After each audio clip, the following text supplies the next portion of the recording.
Ya, terima kasih. Bersyukur pada Yang Maha Kuasa kita masih diberi kesehatan untuk bisa ada di tempat ini dengan segala kegiatan dan kesibukan yang semuanya menguras tenaga, pikiran, dan lain-lain.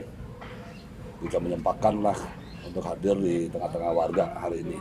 Saya dengar hari ini adalah tindak lanjut dari kesepakatan para pemilik tanah pada saat mediasi di Pengadilan Negeri Depok tanggal 19 Oktober kemarin, yang juga disetujui oleh para pihaknya, bukan hanya antara warga pemilik tanah dan pihak PT ACP, tapi juga ketua pengadilan pun memandang bahwa ini perlu dilakukan, kira-kira begitu. Betul. Hanya persoalannya dari pihak BPN Kota Depok selaku ketua pelaksana pengadaan tanah dan PPK keberatan untuk melakukan pengukuran, kan, sehingga warga ini dengan biaya sendiri mengambil inisiatif melakukan pengukuran bidang tanahnya masing-masing.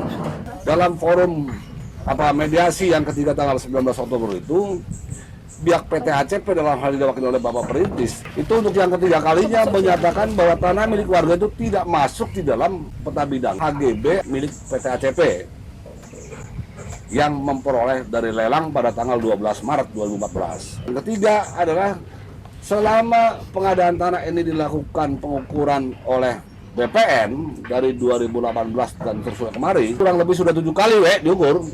Itu tidak pernah hasilnya itu disampaikan secara patut kepada para pemilik tanah. Di mana peta bidangnya selalu berubah-ubah, ya. Luasannya yang sebelumnya tidak masuk dalam peta bidangnya PT ACP sekarang menjadi masuk, dan finalnya adalah di peta bidang 117 yang diterbitkan oleh Ketua Satgas A pada tanggal 24 Mei 2022, di mana tanah-tanah bunda dan warga itu masih termasuk di situ. Nah, sehingga dari dasar itulah hari ini warga untuk menjawab penasaran katakanlah begitu, kemudian melakukan pengukuran independen dengan menggunakan jasa ukur yang juga berlisensi. Ini bisa menjadi pembanding nanti pada saatnya untuk menguji kebenaran material dari hasil ukur yang dilakukan oleh BPN itu.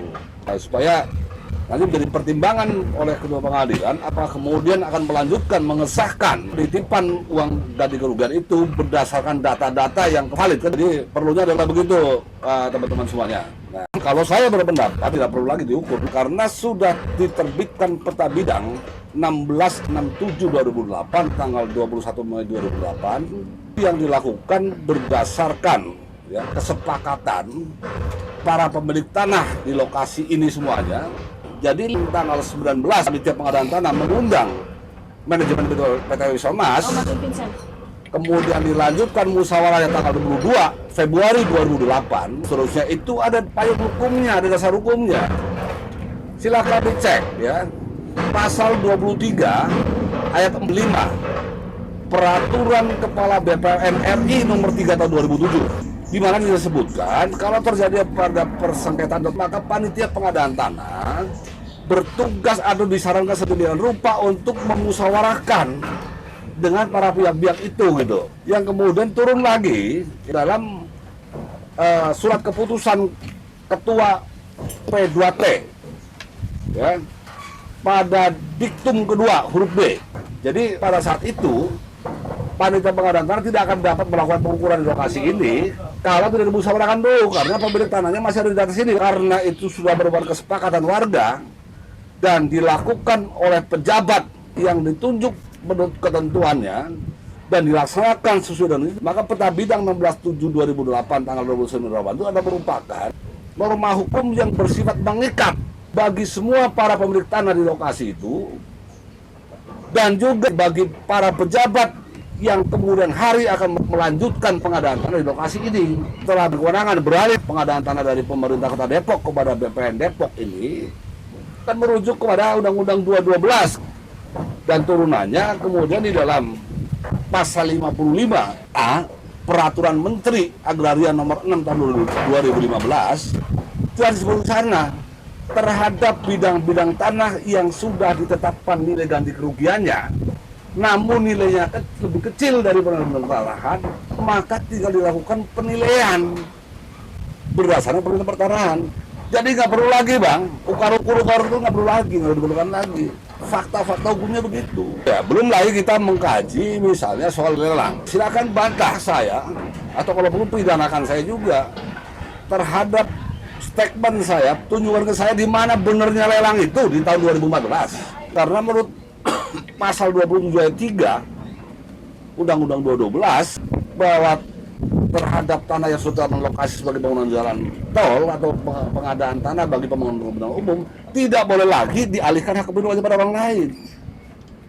Begitupun dalam Perpres 36/2005 sebagai dasar awal dilakukannya pengadaan tanah ini. Dan fakta yang paling jelas adalah meskipun sudah ada lelang tanggal 12 Maret bulan 3 2015 dan mereka sudah coba terbitkan nota bidang tanggal 16 bulan Juli 2015, tapi pada saat diterbitkan mereka berdasarkan kedudukan di bulan Desember, tetap saja panitia pengadaan tanah menerbitkan itu atas nama PT Wisma Mas dan luasnya sesuai dengan hasil ukur di 2008, yaitu HGB 2253 ini terkena tol hanya 12.840. Saya berpandangan kalau memang benar para pihaknya sudah sepakat dalam hal ini PT ACP dan warga bahwa ini bukan merupakan bagian dari PT ACP, menurut saya nggak perlu repot-repot ngukur-ngukur lagi juga Pak.